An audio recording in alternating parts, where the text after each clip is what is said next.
Thanks for joining us for CBN NewsWatch. I'm Mark Martin. Here are some of the big headlines we're following in the CBN newsroom. Former chief strategist for the White House, Steve Bannon, is now at the center of the ongoing investigation into Russia's interference in the 2016 election. After a roughly 10-hour interview, lawmakers say Bannon refused to answer any questions about his time at the White House. He is now being subpoenaed to try to force him to testify. Bannon has been in the spotlight over comments he made to Michael Wolff, the author of a controversial book about the Trump administration. Israeli Prime Minister Benjamin Netanyahu says he is certain the U.S. Embassy will be moved to Jerusalem in the coming year, and that is much sooner than White House officials estimated. On his way to India, Netanyahu told Israeli reporters his solid assessment is that the American embassy will be moved far faster than what we think in the course of the year. U.S. officials have said it's unlikely any Jerusalem embassy will open before the end of Trump's first term. The Trump administration is cutting tens of millions of dollars in aid to Palestinian organizations. The U.S. supplies nearly 30% of UNRWA's budget, an organization which supports Palestinian refugees. The UN agency will now be responsible for the funding of its programs. The State Department said they will release $60 million to prevent the agency from running out of cash by the end of the month and closing down. We would like other countries, in fact, other countries that criticize the United States for what they believe to be our position vis-a-vis the Palestinians, other countries that have criticized us to step forward and actually help with UNRWA to do more. Israeli Prime Minister Benjamin Netanyahu is praising the U.S. for its decision to cut aid to UNRWA. And you can learn more about these stories by going to cbnnews.com. Some 90 million people are in the path of the latest winter storm to hit the nation. From Texas to Maine, people are dealing with snow, ice, and bitter cold temperatures. George Thomas has more. The fourth winter storm this season is bearing down on the Northeast, with D.C., Philly, New York City, and much of New England in the strike zone. The storm is expected to intensify off the East Coast, bringing lots of snow, ice, and bitter cold weather. Officials in North Carolina declaring a state of emergency ahead of the storm's arrival. We know that forecasts can change quickly, so we're preparing now, and we want to urge everyone to do the same. The impact of the storm already being felt from San Antonio to Shreveport, as ice-covered bridges and roadways made for treacherous driving conditions. Houston hit especially hard with multiple accidents. If you don't have to be on the roads, please don't be on the roads. Dangerous wind chills prompted schools to close across Texas, Arkansas, Louisiana, Alabama, Georgia, and 5 other states. Dramatic time-lapse video showed a big cloud moving over the Big Easy as residents of New Orleans braced for the storm. This was the scene further north in St. Francisville, Louisiana, as that city and nearby Baton Rouge got a dose of the winter weather. On Interstate 65 near Bonneville, Kentucky, a major pileup because of a multi-vehicle wreck that injured at least 7 passengers on a Greyhound bus. Traffic at a standstill for miles. The streets of Memphis covered in white. A similar scene of snow and ice captured on drone video from Canton, Texas. All this wintry weather causing havoc at airports. Nearly 14,000 flights canceled or delayed, creating travel nightmares from Texas to Maine as northern states prepared for the latest winter onslaught. George Thomas, CBN News. In other news, President Donald Trump is in excellent health, both physically and mentally. That's according to his doctor after his yearly physical. His physician, Dr. Ronnie Jackson, took questions from the White House press corps for nearly an hour Tuesday. He says he talked to the president about improving his diet and exercising, adding he'd like to see the president try to lose 10 to 15 pounds this year.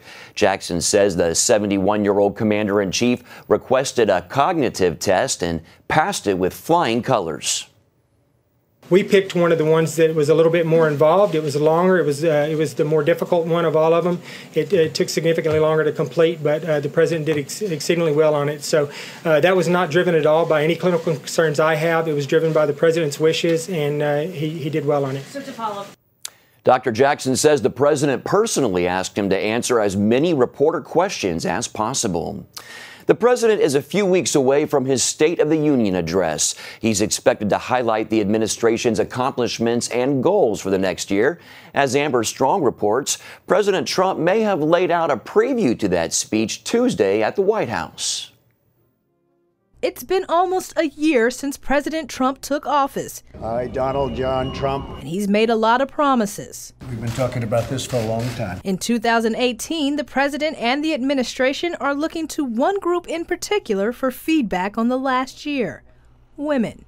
The president made a surprise visit to a women's panel here at the White House Tuesday. The administration hosted the event, hoping to take a look at its successes from 2017 and what lies ahead for 2018. The president addressed the group by touting his wins, namely tax reform. Women-owned small businesses in America will now be able to deduct 20% of their business income, which is something that people didn't expect that they would be seeing. He also made some pretty big claims. Had the other side gotten in, the market would have gone down 50% from where it was. Beyond first-year achievements, the president used the opportunity to praise the women working in the White House. I'm honored to stand here with the women across the administration. They have been incredible. One of those women is presidential advisor Ivanka Trump. She also celebrated the tax bill, specifically the increase to the child tax credit. Ivanka was a fierce proponent for the measure. In addition to doubling the standard deduction, a central component of the tax plan is an expanded child tax credit, doubling to $2,000 per child. Next on the docket, paid maternity leave. We are working with members of Congress on both sides of the aisle to build strong coalitions of support for a national paid family leave program. The first daughter and small business administrator Linda McMahon also made a push for young girls to pursue careers in science, technology, engineering, and mathematics. While the event had a major focus on health care, there was very little on the future of Obamacare. The Trump administration has all but dismantled the Affordable Care Act by getting rid of the individual mandate. Instead, the women of the panel and the president focused on the looming opioid epidemic. We have a tremendous, massive drug problem and drug population, and we have dealers all over the country, and we are hitting them hard. The White House believes its efforts in fighting the drug crisis should come to fruition, since unlike health care, it's a bipartisan issue. Amber Strong, CBN News, Washington. America celebrates religious freedom every January. Many in the faith community are concerned that this liberty is coming under more and more attack. Paul Strand heard about it at a broadcast on the topic at Washington's Family Research Council. Religious freedom has been pretty much a sacred right to Americans for hundreds of years because of something President Trump noted when he proclaimed January 16th this year Religious Freedom Day. He said, "Our forefathers seeking refuge from religious persecution believed in the eternal truth that freedom is not a gift from government, but a sacred right from Almighty God." Ryan Baumberger of the Pro-Life and Pro-Marriage Radiance Foundation sees an increasing amount of attacks on that sacred right, from private citizens to politicians to courts. I think we have a public who doesn't understand what's actually going on behind the scenes. They don't understand that there are judiciaries who are deciding to ignore the Constitution, ignore the first right enumerated, which is religious freedom, and coming down on the side of I guess you could say, persecution. The Family Research Council, taking what it considers a biblical stand that marriage must be one man, one woman, might have got leader Tony Perkins and many others there killed. What we're simply doing is adhering to a biblical view of marriage and human sexuality, and for that we have organizations like the Southern Poverty Law Center that attack Christians, demonize them, marginalize them, and inspire people like Floyd Corkins, who came in here with a gun, and you can still see the holes in the wall where he shot one of our team members. Baumberger points out people like Baker Jack Phillips' religious view that he can't celebrate gay marriage have paid dearly. We see the attacks happening all across the country, especially with creative professionals, from floral designers to bakers to photographers to all kinds of different artists who are being told by the government, you know what, we're the ones in control here, we're going to dictate how you use your creative expression. Because of Obamacare's rules, Perkins and FRC faced defying the law or helping fund abortion for workers. It pitted their religion against their government in their everyday life. That means the marketplace. That means in outside the walls of your church, outside the walls of your home and education. So all of those areas have been affected by the loss of religious freedom. I see it getting worse when I see Christians being complacent about what's going on and not being concerned, not realizing that what affects someone else is going to eventually directly affect you. Thomas Jefferson helped make religious freedom a right for Americans with the First Amendment and said later that no provision in our Constitution ought to be dearer to man than that which protects the rights of conscience. Paul Strand, CBN News, Washington. Well, stay with us. There is much more of CBN NewsWatch straight ahead.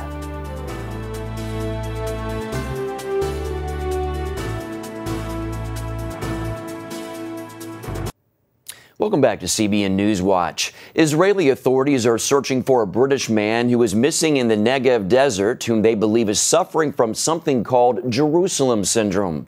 It's a psychiatric condition making sufferers believe they are prophets or other biblical figures. The Guardian reports Oliver McAfee, a devout Christian, was last seen in November while cycling. Hikers found his wallet and other personal items earlier this month. Authorities say search teams then discovered pages torn from the Bible and weighed down with rocks and handwritten notes including Bible quotations. They also found what they described as a chapel, a flattened area of sand within a circle of stones.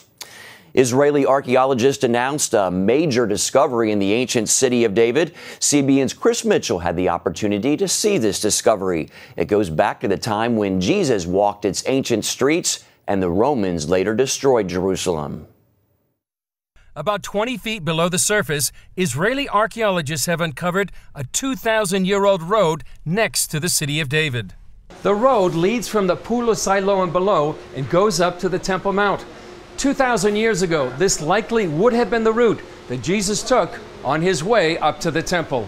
This is probably where Jesus acted and marched during his time. Moran Hajbi is an archaeologist with the Israel Antiquities Authority. We know today that this street was paved during the time of Pontius Pilate, which famous for crucifying Jesus. And now it's opening a new era in the research of Jerusalem. The excavation points directly to the time the Romans quelled a Jewish rebellion and destroyed Jerusalem in 70 A.D. One example is this remarkably preserved 2,000-year-old burned palm frond or branch. When we're speaking about the destruction, this is a destruction. The palm tree was burned in the fire that the Roman ignited here. And again, when we're speaking about the last moment of Jerusalem, this tree probably saw the last moment of Jerusalem. And again, it's very symbolic because the palm tree is the symbol of Judea in that time. They also discovered weapons of war from Jerusalem's fight for life. This is the evidence of the battle. These ballista balls that was shot by catapults into the city, maybe within the city itself. Arrowheads that was fired both by the Romans and the Jewish rebels. And obviously we're speaking about battles and wars, and we have the weapons here that, again, telling us these stories. Some escaped through this drainage channel. For Hajbi, the project tells a compelling story. And the fighting was happening here in the street and in the drainage channel, which is right underneath us. People were just running away through these drainage channels. Some of them ran to Masada. Sometimes I find myself imagine people running along the street, maybe running from the Romans, maybe running to fight against the Romans, and again, and this fire in this background. Within a few years, as the dig moves toward the Temple Mount, people can look forward to retracing the steps of Jesus from 2,000 years ago. Chris Mitchell, CBN News, the City of David, Jerusalem. Fascinating story. Well, up next, they call it the silent killer, and it's the culprit behind ailments ranging from skin wrinkles to heart attacks. Find out what it is, what causes it, and how to stop it.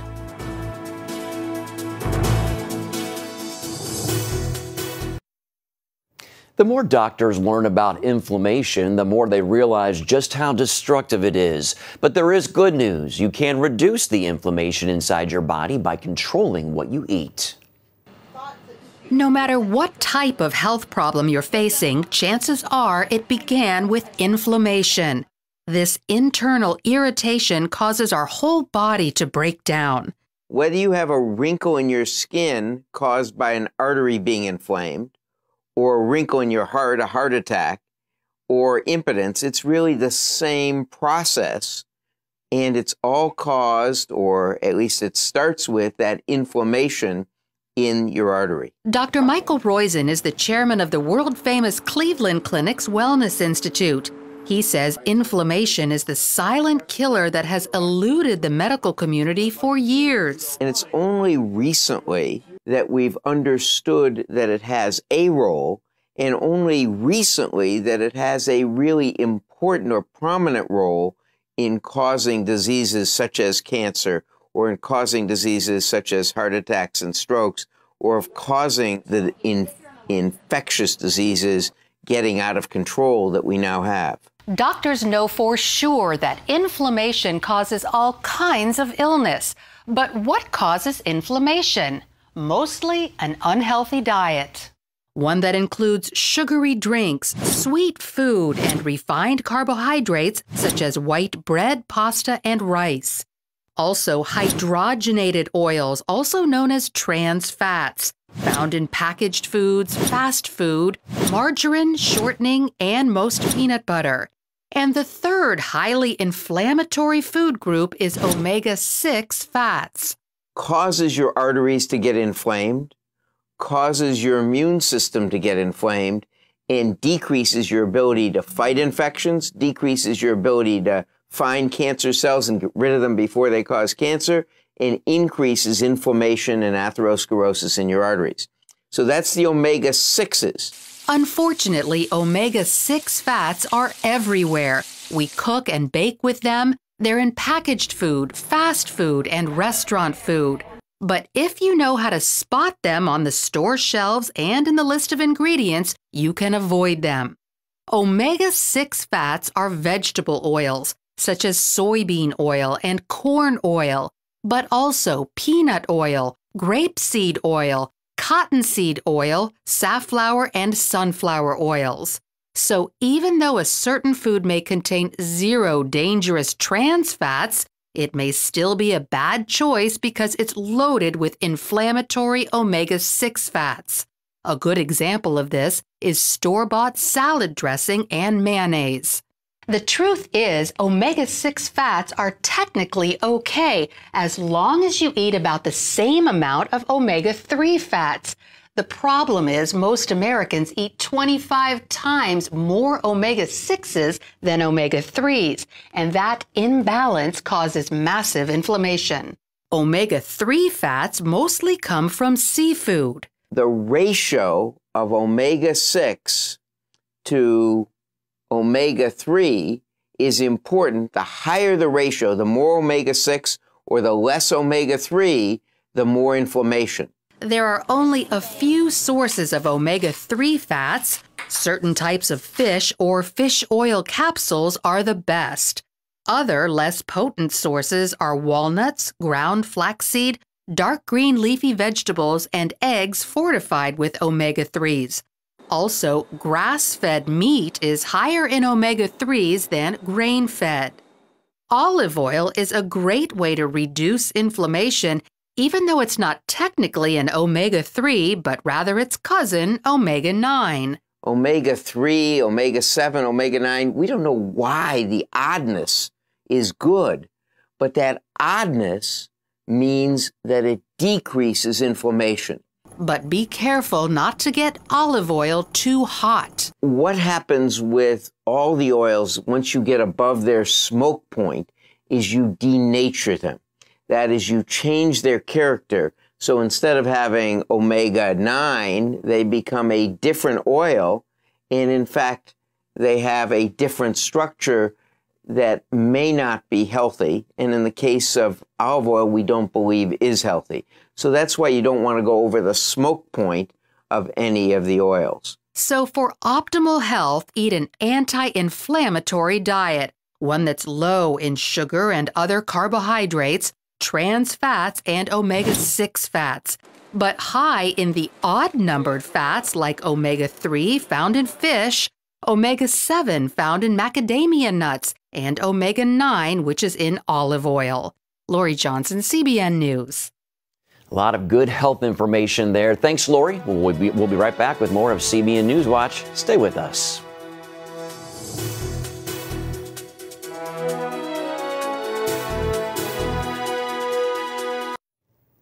Thousands of people have been praying for the leader of Bethel Worship Ministry's son and daughter who have been in the hospital for weeks fighting a dangerous E. coli infection.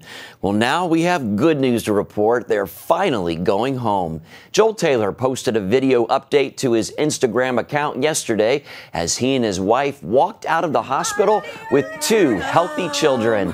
Taylor wrote, "Miracle, thank you for all your prayers. Love you all." In the video caption, the family's joyful cheers follow weeks of desperate prayer while their kids were fighting for their lives. That is great to see. Well, that's it for now on CBN NewsWatch. You can find more of our exclusive coverage of the issues you care about most at cbnnews.com and tell us what you think about the stories you've seen here. You can do that by emailing newswatch@cbn.com. Thanks again for joining us. Have a great day.